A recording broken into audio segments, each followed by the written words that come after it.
Hi everyone, welcome to Go Local Live. I'm Go Local News editor Kate Nagel. Thanks for tuning in this Wednesday afternoon. If you saw the news on Go Local, Attorney General Peter Nerona announcing no criminal charges pertaining to the incident at Wyatt Detention Center this past August.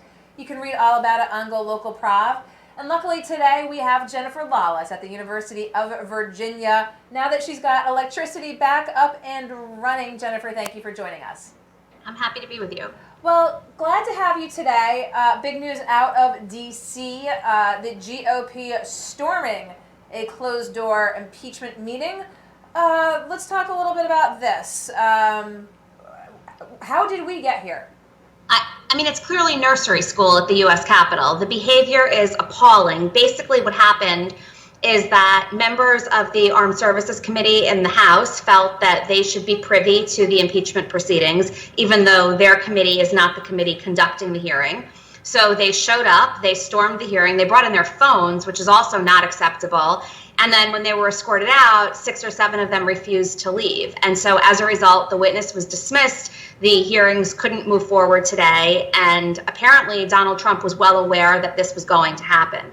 So it seems that we've moved into a new phase of the impeachment proceedings, which is that the Republicans believe now that everything should be very, very transparent and that there shouldn't be any opportunity to keep witnesses from hearing other witnesses' testimony. And the reason they want that, obviously, is because they probably want an opportunity for these witnesses to, if not explicitly collude, at least say things that are consistent with what the people that are going before or after them say. The Democrats obviously think it's important, at least for the next few weeks, to continue to call witnesses so that they don't know what other people are saying and so that they can gather as much information as they need. But this is really appalling, and it's clear that the debate is now going to move into the realm of process because the Republicans have lost on substance. So you hit the nail on the head. That's really at the crux of the matter, as you just mentioned, is to not allow witnesses to collude, to know the other information given by other witnesses. Isn't that why the process is set up like this in the first place? Of course. The other thing that's important to keep in mind here is that in previous investigations, when you think back to the Clinton impeachment, for example, there was Kenneth Starr's report. He was questioning witnesses on his own. He then provided all of that evidence to the House committee. The House committee then assessed it and called their own witnesses. Here, the House committee itself is trying to be the fact finder. And so, this is not that different than the way that we've handled these things in the past. It's certainly not different from the way typical hearings are conducted. And by no means does it violate the Constitution or congressional procedure. Let's talk about the big news this week. Of course, President Donald Trump's envoy to the Ukraine, William Taylor, pretty much saying he was under the guise of there is a quid pro quo, that under no uncertain terms. So let's talk about this bombshell.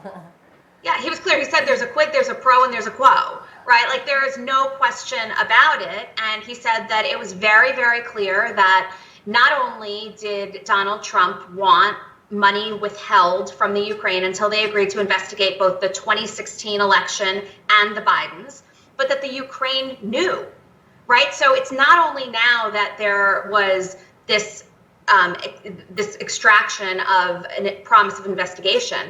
But when the White House tried to pivot and say, well, even if that happened, it doesn't matter because Ukraine didn't know that there was a quid pro quo, it's now clear that they did know. And in fact, early on, right after the Ukrainian elections, high-level officials sat around and tried to figure out strategically how it was that they could avoid interfering in U.S. elections, knowing that this was coming down the pike, yet still receive the money that they needed from the United States government. So how does Taylor's testimony in fact impact the impeachment proceedings? I think in a couple of ways. The first is that it actually is a smoking gun. Everybody always says we need a smoking gun. He gave us the smoking gun. And so if Republicans were really looking for cover and they really wanted to make sure that every T was crossed and every I was dotted, Taylor's testimony goes a long way in allowing that to happen. The other thing is we've now got yet one more high-profile person who was directly involved in these discussions, validating everything that was said by the whistleblower, everything that's been said by other witnesses. And so, I think we've moved into the realm now of there's no question that there will be impeachment. A majority of the American public now supports removing Trump from office. The question is, how much more do the Republicans need? So let's move into some of the president's own words and calling this whole impeachment process a lynching. Of course, that set off a firestorm of finger-pointing accusations and then some unearthed tapes from Joe Biden calling President Bill Clinton's impeachment a partisan lynching. And then Clarence Thomas, whither the justice? Clarence Thomas used the term high-tech lynching when he was brought in front of the Senate Judiciary Committee and had to respond to Anita Hill's allegations. Joe Biden used the word regarding the 1998 impeachment inquiry, and now Donald Trump is using it now. A few things, I think, differentiate these cases from one another. The first is that Clarence Thomas is Black. If he wants to use that word, he can use that word. Second, Joe Biden has apologized, says that he wished he didn't use it, and it was also 20 years ago. He also was not seen as somebody whose major political strategy was race baiting, the way that Donald Trump's is. As far as Donald Trump is concerned, how much more does he need? How many more pieces of evidence does he need to suggest that this is not the appropriate language that we use in 2019? Right? Dating back to Charlottesville, he's demonstrated a complete lack of understanding or animosity toward treating people from different backgrounds, of different races, of different religions, equitably and fairly and politely and considerately, and the way that we would expect and teach young children to talk about them. And so this is just the latest. I would note that although the word is not nearly as offensive as lynching, today he went on the record and called Republicans who are campaigning, not even against him, but just saying that they'd be open to an inquiry, scum.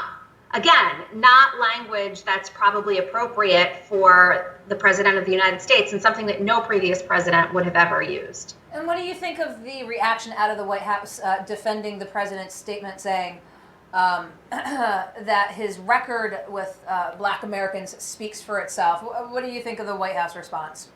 It does speak for itself. And it's completely consistent with his use of the word lynching. He should be appalled. The people who support him should be appalled. And it's not only about general macro trends in unemployment. It's about the way that you actually implement criminal justice reform. It's about the way that you talk about your fellow Americans. It has to do with who you appoint to your cabinet, the candidates that you support, the records that you're willing to advocate on behalf of. And on those fronts, Donald Trump is certainly in no way, he shouldn't be proud of his record.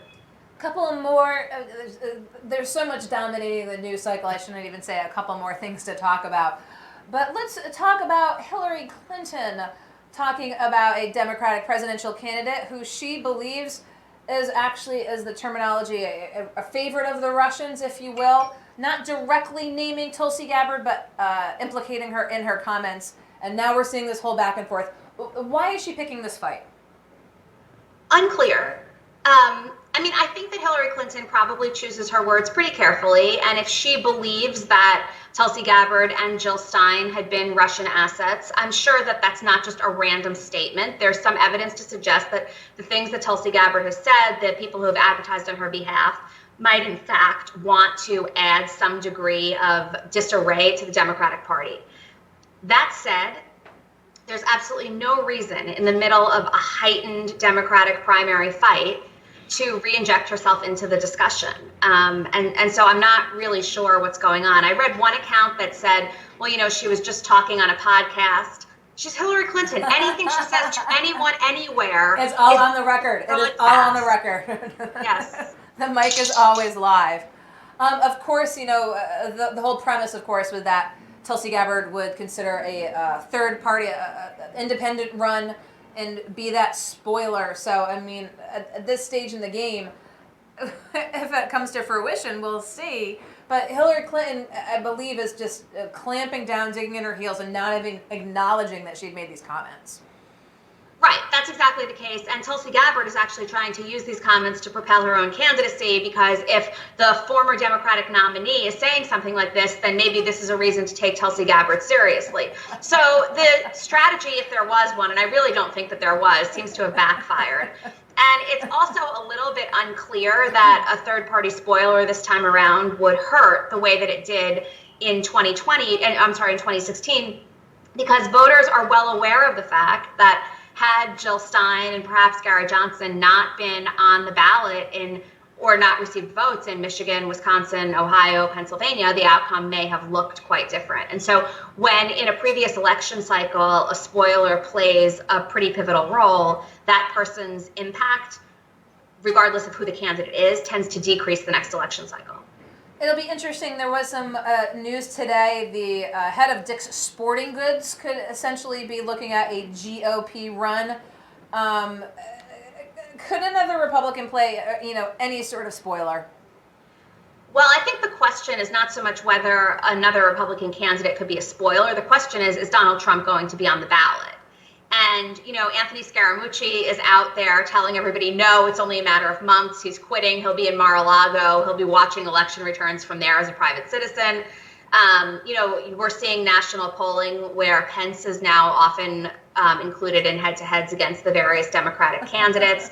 So I think that if the Republicans have a shot, it's not going to be that they defeat Donald Trump in a primary. It's going to be that Donald Trump is not the nominee. But at this point, I don't know. The impeachment proceedings are moving quickly, and I don't want to say anything regarding Donald Trump is not possible. But, I do think that knocking him out in a primary is very unlikely. Okay, last but not least, certainly our favorite storyline of the week.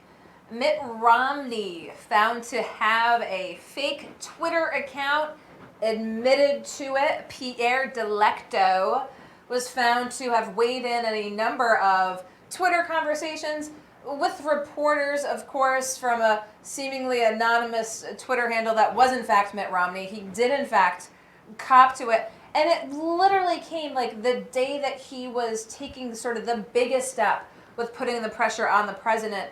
And now this. I think it's really not a huge story. In fact, I think it makes him a little bit more likable. You think about, Anthony Weiner, who, no, that wasn't me. That would never be my Twitter handle. Obviously, his behavior wasn't the same as Mitt Romney's on Twitter. But, Mitt Romney is confronted. He says, yes, I have a private handle. They say, is this it? And he says, c'est moi. Right? So there's something somewhat charming and naive about hopping to it immediately. But you like Mitt Romney. You want Mitt Romney to be that thorn in the president's side.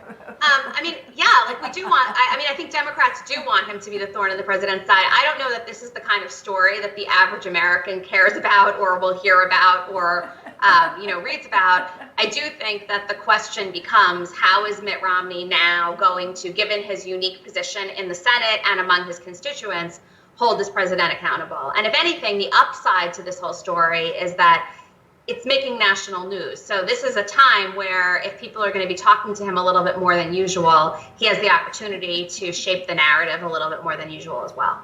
Do we address him as Pierre? Well, as always, Jennifer, appreciate your taking the time to Skype into us here in Providence. We're going to take a hiatus with your schedule down there next week, but hopefully catch up the following one for the latest in news and politics. So Jennifer Lawless, University of Virginia, we'll see you shortly. Thanks. Okay. Don't go anywhere. We're going to be right back with our next guest here and get a lot more local on Go Local Live.